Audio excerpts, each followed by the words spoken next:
Siyempre nung mga bata pa tayo. Pag sinabi negosyo, pera agad na sa isip. Yeah, oh. Pero ano mo, being a businessman now, business talaga, hindi siya about money. Yeah. Money is the result. Money is, paano mo masabi na okay yung ginagawa mo. But business talaga, it's actually problem solving eh. Yeah. Kung wala ka sinosolve na problema, wala kang pera. Sa totoo lang.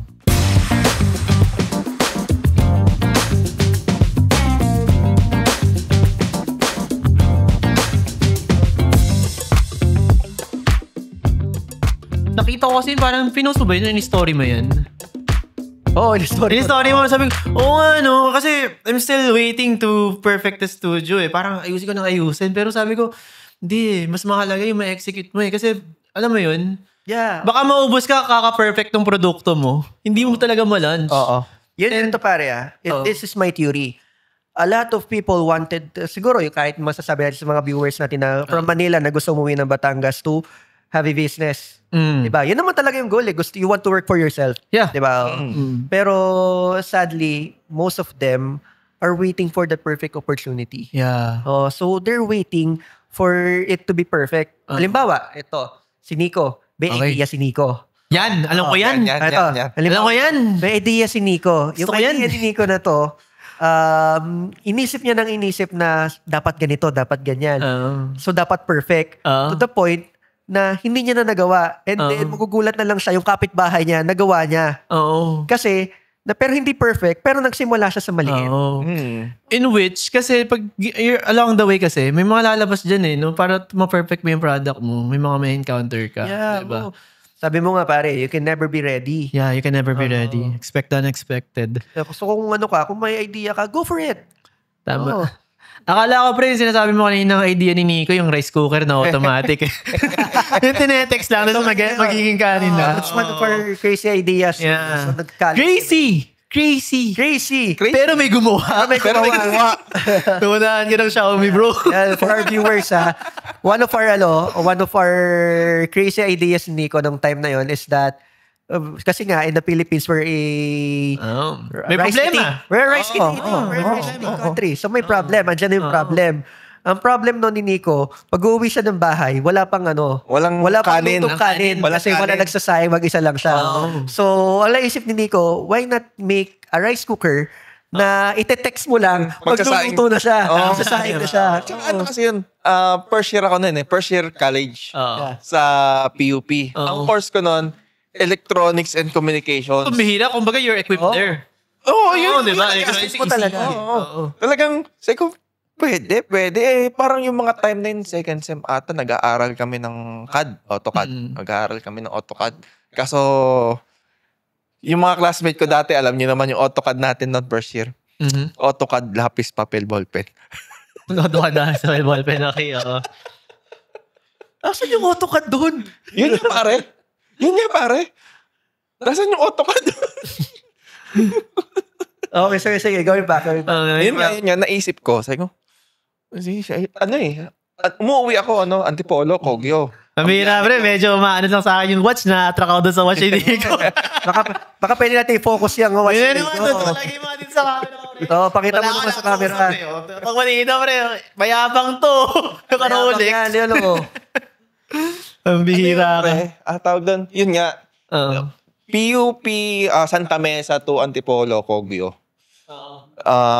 Uwian ko noon lagi 7 p.m. Pero sumakay ako ng jeep ng 7 p.m. Dadating ako ng bahay ng 10 p.m. Ito 5 minutes sa bahay na ako. Siguro, ramdam ng mga viewers natin yung mong yan.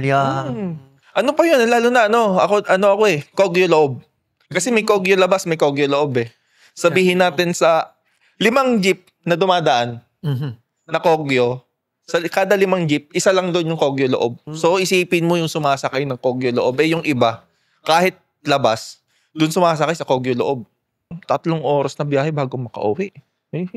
Uuwi na lang ako ng alas 9, ganun din pala. Yun nga, alas 10 na ako nakakauwi. Wala nang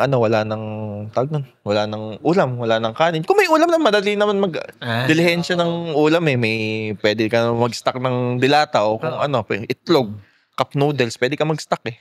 Yung kanin, syempre pag uwi mo 10. Sasaing ka, sabi mo, luluto yun, 10:30, 10:45. Pagod na pagod ka na, tapos antay mo pa matutulog ka na lang. Antay mo mag-warm yung light ng rice cooker. Matutulog ka na lang nun eh. Siyempre, ang gising ko nun, alas 4 eh. Gigising ako na alas 4 nun kasi biyahe na naman ako eh.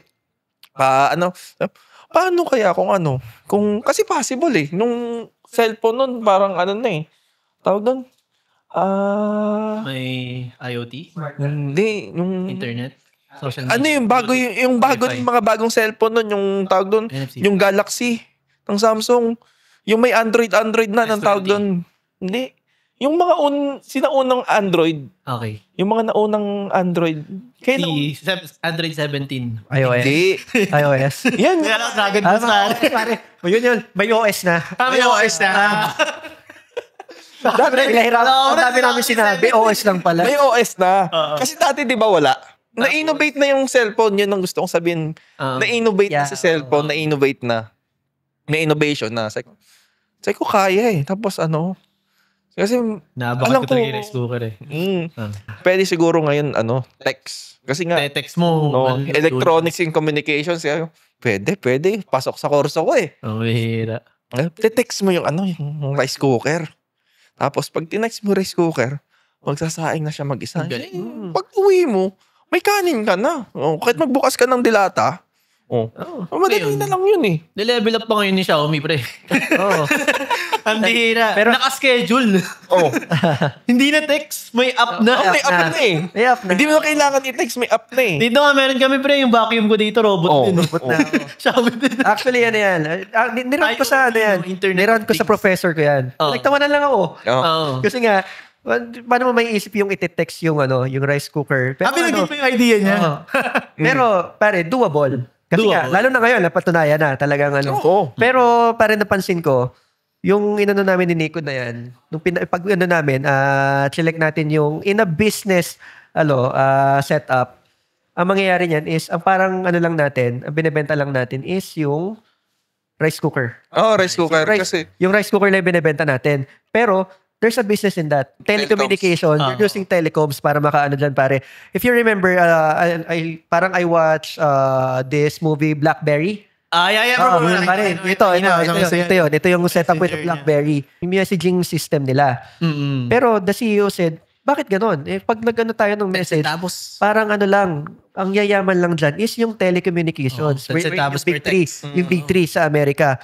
Wherein, ilang centavos yun? 10 centavos per text. Then, naisip nila na instead of SMS. Messaging through text, through SMS, they're going to use data. Which is, yan yung ginawa ni Xiaomi ngayon, di ba? They make their own app wherein it's much better than using text. Kasi wala naman gumagamit ng text ngayon eh. Yung mga iMessage, dun din ang galing na parang BlackBerry din eh. iMessage Guys, guys. May kasi tayo, may sponsor ulit tayo ngayong gabi na to eh. Grabe Pinadala siya, pambihira naman. Aside from Rafters, we have a sponsor today. Yan. From EGJ Hardware, pare. Alam mo malapit yan, EGJ Hardware, pare. Kasi supplier ko. Baka naman sa mga susunod naming episodes, maimbitahan namin kayo. Let's go. Kwento na ng konti yung EGJ, pare, pambihira. Ayan si EGJ, guys, located yan sa Nasugbu. Meron din ba sa Balayan yung EGJ? Wala. So, sa Nasugbu yan, hardware yan, madami silang stocks dyan, and also may mga heavy equipments din sila. Ito yung kailangan nyo ng heavy equipment, backhoe, loader, lahat po na kailangan yung heavy, mabigat na equipment. Yan, kontakin nyo si EGJ Hardware. Once again, maraming salamat, EGJ Hardware, para sa Jollibee! bida ang saya. Okay, nasa na tayo? Blackberry. Blackberry. Ayun. So, anong nangyari nga with BlackBerry is that instead of using SMS, they use data. Kita mo yung doon. So, Innovation. Yun yung natin, wherein ginamit na nga nila, they make an app. Dati hindi natin naisip na magkameron ng app doon sa text lang eh. No? Text lang. Yung app nun, parang wala pa eh. Tsaka, alam ko nun, parang during... Parang may app na noon time na naglalaro na ako ng COC noon eh. Hindi lang natin alam na pwedeng magawa ng sarili na app. Pero ngayon kasi grabe, meron na, Canva yata kaya magawa ng app. Hindi. Hindi, tsaka pare, wala namang nun eh. Wala namang only text nun eh. Walang only text nun. Yung load nun parang 20, 25, tapos 100 text lang. Parang ganun lang yung load dati. That's what you can say. Ako titira na ako ng spaghetti. Innovation kasi, When it comes to business, pare, you must always innovate. Sabi nga ni Chinkitan, if you don't innovate, you evaporate. No. Kasi nga, in business ngayon, you have to adapt eh. Kailangan, if you don't adapt, hindi ka makakasabay. Pero, if you innovate, ikaw mismo yung nagdidikta doon sa market eh. You're not, you're not just a trendsetter, you're a game changer. Pare, that's what I can say with us businessmen. Saka yung mga businessmen kasi, those who really into business, pare, ang nila is that yung always sila nag-iisip kung ano yung bago, ano yung maganda, ano yung makaka-solve ng problem. Tsaka you know the thing about business. Kasi syempre nung mga bata pa tayo, pag sinabi negosyo, pera agad na sa isip eh. Yeah, Pero being a businessman now, business talaga, hindi siya about money eh. Yeah. Money is the result. Money is, paano mo masabi na okay yung ginagawa mo. But business talaga, it's actually problem solving eh. Kung wala ka sinosolve na problema, wala kang pera. Sa totoo lang. So, parang nung knowing that, parang, okay din pala talaga maging negosyante. Businessman. Actually, siguro to be specific, entrepreneurs pare. Yeah. Entrepreneurs. Not just a manager, entrepreneurs. Actually, hindi lang naman yun yung sa you're solving a problem, pare. When it comes to entrepreneur, I think of it as parang you're giving to your community, you're contributing, you're creating jobs, you're solving problems, 'di ba? Parang ka na rin. So if you have kasi nga especially yung mga malalaking company ngayon, they're giving to charity. So hindi mo na as a businessman, iba pa rin yung iba pa rin yung dating. Yeah. Actually, knowing that fact actually. Kasi knowing na yung mga viewers natin, most of them want to be their own boss. They want to be they want to have their own business. Yeah. So kung kailangan nila ng motivation, kailangan nila ng side, eto na yon. Yeah. So baybayin nyo to. Pag nag-succeed tong tong Cashlight Studio, tama kami. More than that, nandito kami. I'm your Mr. Wonderful. I'm your coach. Even you can business. Comment down. Ako yung bahala. Ako yung kung may gusto kayong itanong, i-comment down nyo lang. Yeah. So, I can help you with your business. Andito si Coach Nico. When it comes to finances, if you want to be financially comfortable. Yan. Bahala. If you want to go for a new ventures in stocks, andito si Coach Nico. Coach Nico, ano na masasabi mo? Hindi, going back na yung taking the risk. Hindi. Ito seryoso to kasi yun nga, short story lang I'm into nagde-trade ako ng forex. Forex has been my bread and butter for 3 years. More than 3 years. Naging bread and butter ko si Forex. And in the span of nag-start ako 2021. So 4 years. Talagang masasabi ko 3 years naging bread and butter ko si Forex within 3 years. Masasabi ko lang. Yun nga. Sa risk. Kasi bukod sa Forex, kung totoo lang, hindi sobrang sikat si Forex dito. Kahit sabihin natin si stocks or mas sikat dito crypto. Pag sinabi mong crypto, mas marami nakakalam ng crypto. Remember yung nag-boom nitong last year. One of my failed ventures na NFT. Basta name of that game, wag na natin pangalanan. Anong game? Basta parang may tatlong Pokemon. Basta kasi mag-farm eh. About sa risk, nandyan talaga yan eh. Kasi wala namang kung hindi ka magri-risk, sabihin natin, hindi lahat afford mag-risk. Hindi afford. Siguro let's make an example out of it. Yeah. Remember yung kinikwento mo sa amin, yung about that yung ihaw-ihaw. That burger ihaw. Yung grill. So siguro maganda kung ikwento mo sa viewers natin yung Kasi ito nga si Ali kasi idol na to eh. Sa pagdating sa business, idol na to eh. May Rafters Kalatagan, may Rafters Cafe. Rafters Game Bar. Tanong ko sa kanya, sabi ko, Ali, ano magandang pasukin na traditional business? Hindi ako sinagot ni Loco. Sa tradition. Hindi mo sinagot? Hindi ako sinagot ni Loco. Pare, ano maganda tayong negosyo dito sa atin? Ako at heart, ang favorite ko talaga is burger. Yeah.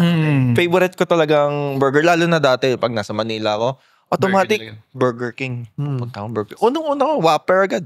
Whopper. Kahit sabihin nating Bawal sa akin, may guilt ako eh.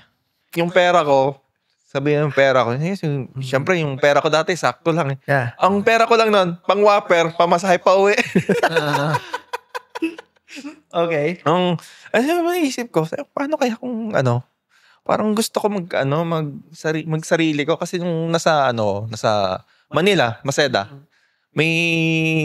tatawid lang ako, 2 kanto lang eh. Hindi ko alam kung bukas pa sila ngayon, pero sige, sabihin ko na kasi masarap talaga eh. Naging itunawid ako nitong kasi mura lang yung parang yung burger nila, parang may 60, may 100 plus. One chicken. Ivan Navy. Okay. Ivan Navy. Sikat siya sa Manila. And then, doon napagtanto ko. Sabi ko, ang ganda nung simple lang. Parang backyard lang. Backyard lang yung Backyard yung style nila so ito nga, pumatok sa Manila eh. Pero syempre, iba pa rin yung foot traffic ng Manila. Lalo na Maseda, nasa nasa Espanya, yung katabi mo, Ubel, katabi mo, mga school. And syempre, tapos, friendly pa yung presyo mo. Para sa akin, friendly yung presyo mo. And then yung sa isang burger, mabubusog ka doon. Parang gusto ko ng ganito kasi syempre favorite ko yung burger eh. Tsaka hindi lang naman burger yung magagawa mo sa beef eh. Kasi nga backyard style na grill. Excuse me. Backyard style na grill. And then syempre main ingredient mo is beef. Yeah. Meron din silang shawarma na gusto ko din. Pag medyo gusto mo naman ayaw mo naman ng durog-durog, meron naman silang kebab which is beef pa rin. Yan, okay. Sabi ko, galing. So, paano mo siya na-transition? Gusto mo siyang Hindi, ako actually, before pa akong nag-forex, yun ang gusto ko. Yun ang gusto mo talaga? Yun ang gusto ko talaga. Yun ang dahilan. Kasi ang early career ko in Manila, I was an call center agent. Syempre, nakaipon ng konti. Tapos, may nakuha din ako mga konting bonuses. Yung pag-uwi ko, sabi ko, hindi kaya. Sabi ko, syempre, yung pera ko naman nun, sanay ako dati, parang yung pera ko, sapat lang mabuhay. To survive. Yeah. Yung syempre, nakaipon ako. Syempre, may pera na ako. Siguro, pwede na to. Pag uwi ko, yung pera ko kulang pa sa pwesto. Yeah. Kulang pa sa pwesto. Siguro, hindi pa ako nagsisimula. Failed na ako eh. Kasi may nakita akong pwesto noon, bakante. Palengke, parang bago pa yung palengke eh. Yung Balayan Market. Yeah. Parang bago-bago pa yun eh. Ang ganda pa nung nabakanting pwesto, harap. Alam mo kung ano yung pwesto na yun ngayon? Ano? Donut. Dunkin Donut. Hindi. Dunkin Donut ba? Red Ribbon. Wow. Basta maalin doon sa dalawang yun. Kasi lagi sold out yun. Maalin doon sa dalawang yun. Hindi ko maalala, 2016-17 ata yun. Yung pera ko kulang pa sa Kulang pa sa pwesto. So, kulang pa sa pwesto. Wala pa yung hindi pa kasama doon yung advance deposit. Kulang na yung pang monthly ko. O yung pambayad mo monthly, wala pang advance deposit. Ubos nito. Sige, wala. Pahinga muna ako, balik na lang ako. Pagluwas ko, babalik na lang ako ulit. Yun. Ayun. Alam mo kung saan ka nagkamali doon. Yan. Saan ka nagkamali doon? Kasi nga, you went traditional. What can I say when I said you went traditional? Sabi nga nila, ang rule sa business is location. Dati pa yun. Yeah, kasi Dati pa yun, oo. Look at what I did with Rafters. Nasaan ba si Rafters? Nasa gitna ng bukid si Rafters, pare. So, paano ko na study na magiging successful siya doon? Yan, paano? Pare, kasi may mga changing demographics na. Wherein, dati sa Balayan, pag yung food mo is above 69 pesos na you're not named Jollibee, you're not named McDo, mahal. Mahal na yung 69. Parang yung nandito yung mga classmates ko, makakaano dito, pag gumastos ka ng above 69 pesos, parang hindi na sulit eh. Oh, so that's why by that time hindi pa ako nagpapasok sa venture sa venture dito sa Batangas kasi sabi ko baka wala pang market. Oh, wala pang noon. Oh, tapos din ang nag-trigger sa akin na pumasok na sa pagbe-business is yung nag-pop up na yung mga milk tea. Nung lumabas yung mga milk tea, sabi ko, seryoso ba? In Manila, it's around 89 pesos to 109 pesos. Sobrang mahal niya. Kaya bang masusustain ba yan dito? And then nakita ko, lumalabas mga estudyante. Oh, so mga students. Sabi ko, talaga? So, talagang nagkameron na ng spending power. Oo, more than 60. More than tumataas na spending power dito sa Western Batangas. So, going further, yun na yung nila. Nagkameron na rin ng, another problem dati is transportation. Yan. Transportation, lalo na kung ang problem with transportation, pare, ang bus dito sa atin hanggang alas 8 lang ata. Jeep hanggang 6 p.m. Ang jeep, 30 minutes yung tuwi to balik. 30 minutes din bago So, biruin mo yun, ang lapit lang. Ang lapit lang, pero ang hirap puntahan. So, what I recognize, pare, is halos lahat may motor. May motor, halos lahat may mga sasakyan na rin. Tama. Yun doon ko napansin na maybe it's not the location. Maybe you just need a product na talagang masasabi mo na masarap, na talagang may pagmamalaki mo. And medyo, sabihin natin, aesthetic yung location. Yeah. I remember watching this K-drama. I think it's Itaewon Class. Pare, what they did is that to invite the customers, talagang ginandahan nila. Yun yung part ng marketing nila. Ginandahan nila yung aesthetic yung lugar. Maganda yung maganda yung pagpapakilala. They use vlog para makilala sila. But what brings back the people is the taste. Oh. So yun yung pwedeng start nyo, guys. Pwedeng gandahan nyo yung lugar nyo, aesthetic, maraming pumupunta-punta. Pero talagang kailangan taste din. Maganda rin yun, masarap din yung product nyo.